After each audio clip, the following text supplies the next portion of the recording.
Hi, everyone, and welcome to the fourth episode of Counseling Conversations, insight from Greensboro College's counseling services. This podcast features discussions and insight from Micah Wyatt, the Director of Counseling Services here at Greensboro College. On today's episode, we'll be talking about confidentiality and privacy regarding situations dealing with mental health. Before we begin, Micah, how are you doing today? I'm doing good, man. Just running around, trying to get everything done.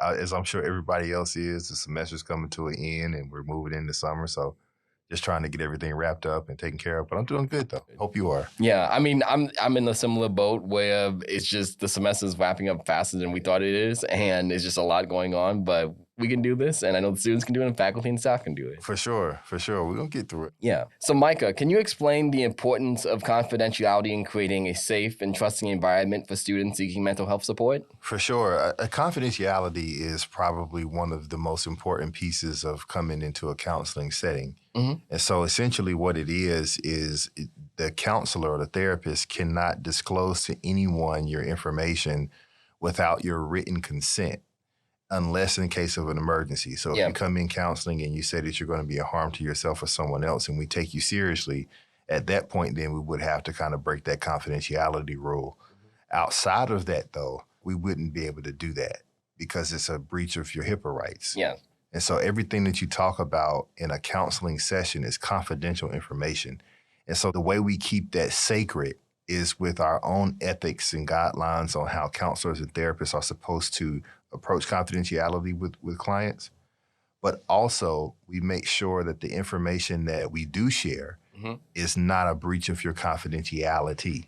And so in the notes, a lot of the times you'll see general information. We had a session, we did some interventions. Yeah. But the specifics of what we talk about, you won't see direct quotes.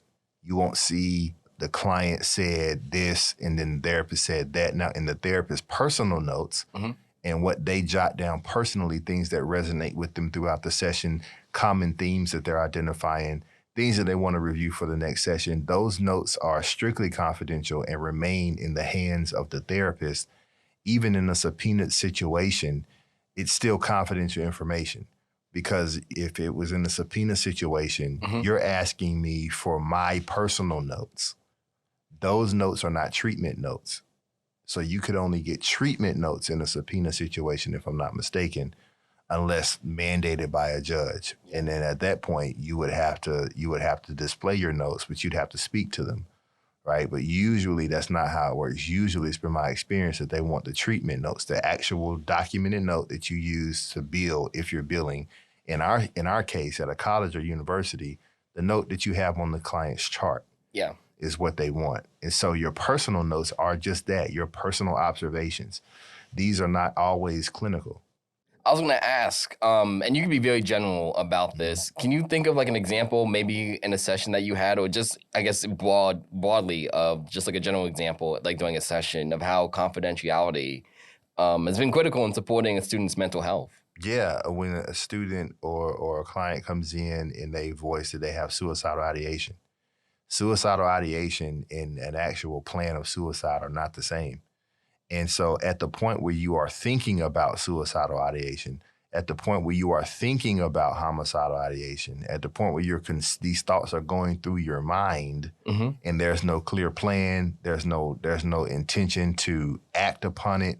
It's just something that you're telling me, this crossed my mind in the heat of this moment. That is not reportable. Yeah. And so if I were to report that, I'd be breaking your confidentiality.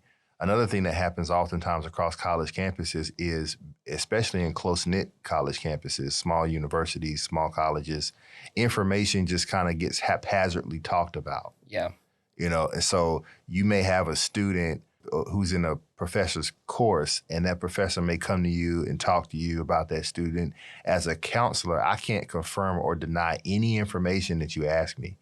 Now, you can tell me whatever you want to say, but I can't tell you what that student has told me in the confidentiality of our session. And so my response would be, oh, that's interesting. How do you, I guess it's a tough balancing act, but like, how do you measure the college's responsibility of protecting students versus rights and privacy of students? It's a balancing act. to your point, it's a kind of a game that we play, right? And so sometimes, it's been my experience that because we have to be so closed mouthed with the information that we get from students in a counseling center, it can come off as offensive to other people in different departments, or it can come off as if we're trying to withhold information on purpose or whatever, and that's not the case. A lot of times what it is I have an ethical boundary that I have to maintain. And so only in situations where that student is going to be a threat or a harm to the campus and other people would I have to break that confidentiality code. Having suicidal thought is not a threat to other people. Yeah. And I know it sounds crazy, like, what? Like suicidal thought is not a threat to other people? How is it? Right, but it's not. Just having the thought is not a threat to other people. And so I'm now not obligated to tell you that this student is thinking about this unless they have verbalized to me that they have an actual plan. They know when they're going to carry it out. They know how they're going to carry it out. And they know, and it works the same way if they came in and said they were going to be harmful to someone else. You see what I'm saying? If they had an actual plan on this day at this time, when I leave this session, I'm going to go hurt this person. Yeah. At that point, then I would have to, okay, so I can't let you leave. You're going to have to stay here. And I'm going to have to get someone else involved to make sure that we ensure the safety of other students. And so I think in that situation, it's a balancing act. But I think across the campus and across other campuses, if you're not in the counseling center and you don't really understand how the confidentiality of a counseling center works, ask, but at the same time, don't take it personal. Yeah. If we can't share information with you. So like outside of a situation like that, can you, I guess, walk us through the process of students saying that it's okay for you to share that information with others? Yeah, so there's a form. There's a consent form they have to sign. On that consent form, it's a release of information. It's called a ROI, release of information. And so they sign their name, and there's a section of it where it gives you options to choose in terms of what we can and cannot share. So there's an option that says all, where you can share whatever you want to share, open book, right? And then there's other things where they can select certain information. You can share my name. You can share my dorm room location. You can share my current mental health status. You can share specifics about what we talk about in therapy. But the way it works is that they have to give the names of the people that they're okay with us sharing that information with. And typically we only pull this out in the event that we feel like, okay, maybe this is a situation where I might have to pull some other people in, and we have a conversation about that before we do it, right? Yeah. So that conversation looks like, hey, like this feels like this situation is getting pretty heavy for you, and it feels like that there may be some implication for other people. And so how do you feel about us, pulling in some other individuals to help us rectify this situation so it doesn't blow out of proportion? Yeah. Right? And then they may say, okay, I'm cool with that. All right, cool. Well, who thinking about this? Would you be okay with me talking to your professor? Would you be okay with me talking to dean of students? Would you be okay with me talking to the president, Title IX, whoever? Yeah. Right? And they would put that person's name in the slot. Now, here's the caveat. This can be revoked at any time. They can sign it, come back the next day and say, nah, I don't want to do that no more. And they can revoke it. And once they revoke it, there's nothing I can do. So if, for example, if someone puts their parent on that list, like they're okay with them having consent for their information, could a parent call you directly? Or like you said before, it would have to be a situation where you feel like a parent needs to get involved? No, if they put their parent's name down there and the parent is aware, they can call. They can call and get information. And, I'm still going to keep it pretty general. And so, because my goal would be to coach their child, our student, on how to have those conversations with them. Does that make sense? Yeah, it does. And so, because you don't want to, as a therapist, or you don't want to get caught in the middle of a situation, right? Like you don't want to get caught in the middle of a war, basically. Yeah. You don't want mom, dad to call in and be like, hey, man, like, you ain't tell me this, man. Like, and then the student's like, well, I didn't want you to tell them that, and then now you're in the middle of it. Yeah. And so it's better if you can coach, if you can provide psychoeducation is what we call it. If you provide psychoeducation to the student about communication skills, how to develop rapport with parents, how to have difficult conversations with parents, and they tell them, and you are a support to the student in their ability to have that conversation. And then if need be, if they need a mediator to kind of help bridge where things might be a little gray, then we can plan to have like a joint session at that point. Okay. You know what I'm saying? Yeah. And so there are different ways that we go about it, but you wouldn't want it to be where the parent is calling in to you and getting information from you and they're not talking to the student.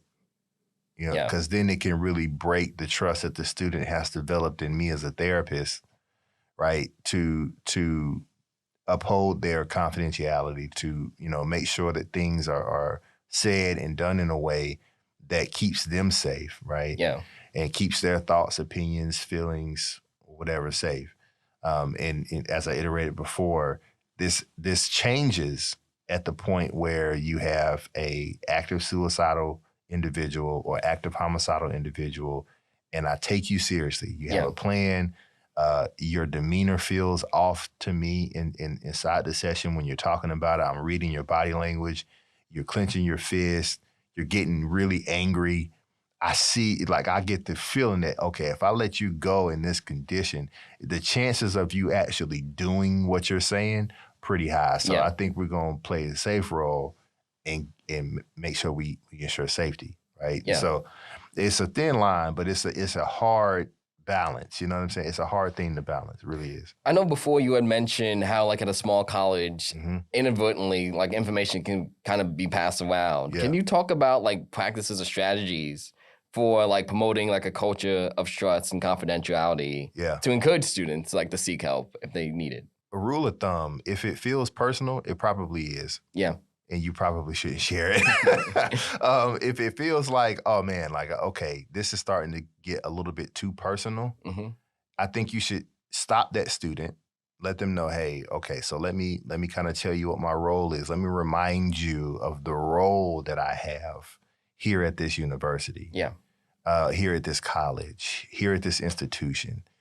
I'm not in a role of a clinical counselor where I can give you clinical advice on what it is that you're going through. And I feel like if you get too personal with this, I'm going to have to do things on my end that could work into your detriment, not necessarily to your benefit. And I think we have to be honest about that, because sometimes students can feel like they've gained a friend. And the unfortunate nature is we're not their friend. Yeah. I'm your therapist, I'm your counselor, I'm your dean, I'm your professor, I'm your whatever.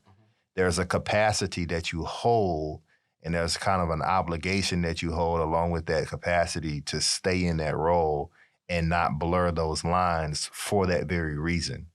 Because at the moment where you have to exercise the mandated reported responsibilities of your job title, that student is going to feel betrayal. That student then is going to have a negative outlook on their experience because we're at Greensboro College. Yeah. If it sounds too personal, if it sounds like it's starting to get a little bit too okay, let me pause you. It sounds like you're really dealing with a lot. Do you want some resources that can help you process this better? Because I don't want you to say something and then I have to act out of my responsibility that could work to your detriment versus your benefit.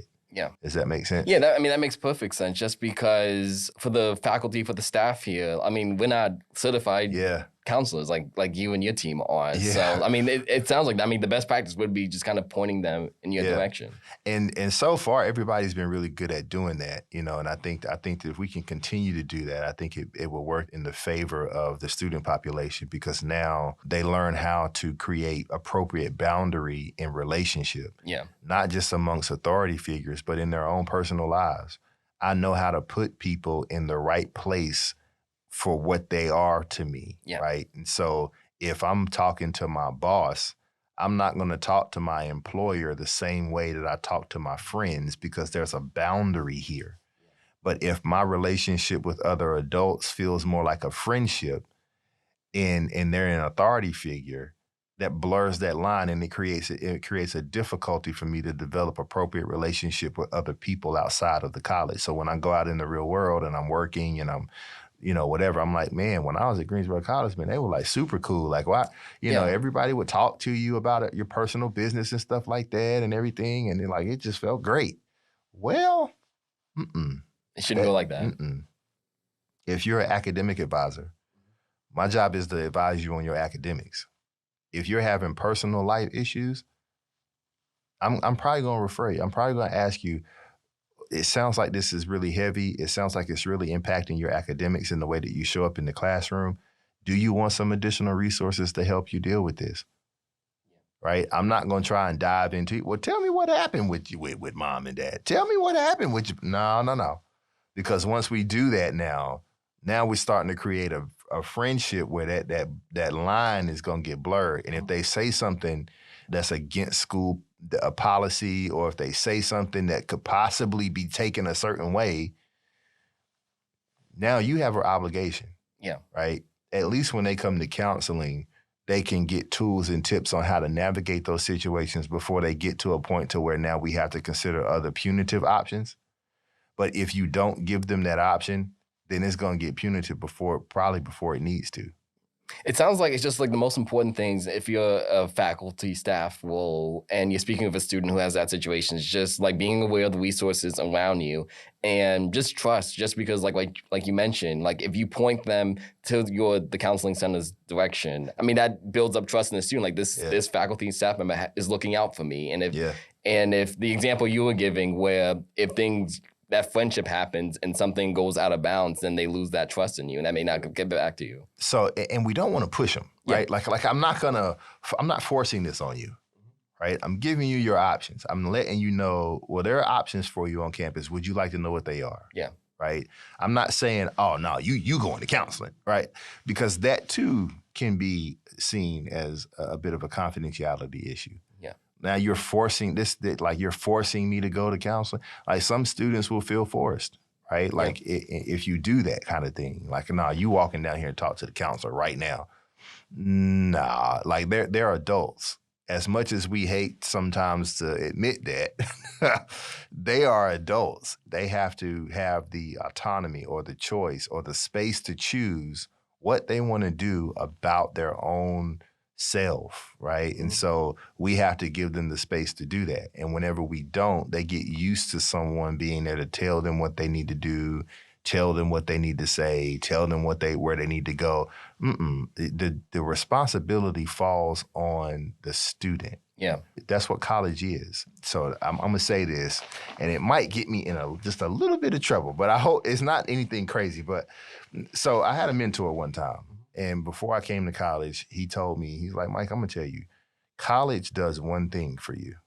I said, well, what does it do? He says, it tells you can start and you can finish.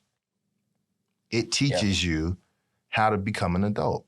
It teaches you can start and you can finish. With the age of technology, if you want to learn something, you go on YouTube, pick up a book and learn it. Yeah. The object is time management, managing relationships, managing how you see yourself once you've graduated, right? Am I saying that you won't learn anything in college? No, you will learn stuff. But the overall goal here is that you learn how to start, how to finish. Yeah. That's the crux of most people who don't finish college. It wasn't the work. It wasn't it was the responsibility. This is my first time ever being an adult. Yeah. And I'm terrible at it. I wanted all my life for my parents to let me be an adult. And now I'm an adult. I don't know how to do it. And so as a college, as a university, as an institution, we kind of have a responsibility to teach them how to do that. And one of the ways that we do that is by giving them that autonomy to say, these are your options, but you are going to have to choose them. Does this make sense? Yes, it does. And so, anybody listening, I'm not suggesting that people shouldn't come to college, okay? I am a college graduate several times over. I was going to say, if you suggest that, then none of us would be here Yeah, anymore. no, I am pro higher education, but I'm pro higher education whenever we understand what it's for. Does that make sense? It's starting and finishing. And setting you up to be the version of yourself career-wise that you want to be, right? It teaches you the responsibilities of adulthood. And so as faculty and staff, we have to give them those roles, even though we see them like, man, you're struggling. Yeah. You're struggling. And I know it, but it's not necessarily my job to save you all the time. You have to, at some point, decide that you want to save yourself. And that's what the therapy process ultimately is. It's teaching them that they already have the tools to be successful. You just have to tap into them. But thank you, Micah. As a reminder to our audience, to make an appointment with the Greensboro College Counseling Center, email counseling@greensboro.edu or call 336-217-7224, extension 5224. Or you can also stop by the Counseling Center's office Monday through Friday, 8:30 to 4:30 p.m. in the main building office, room 3225, to make an appointment and to speak with a counseling staff member.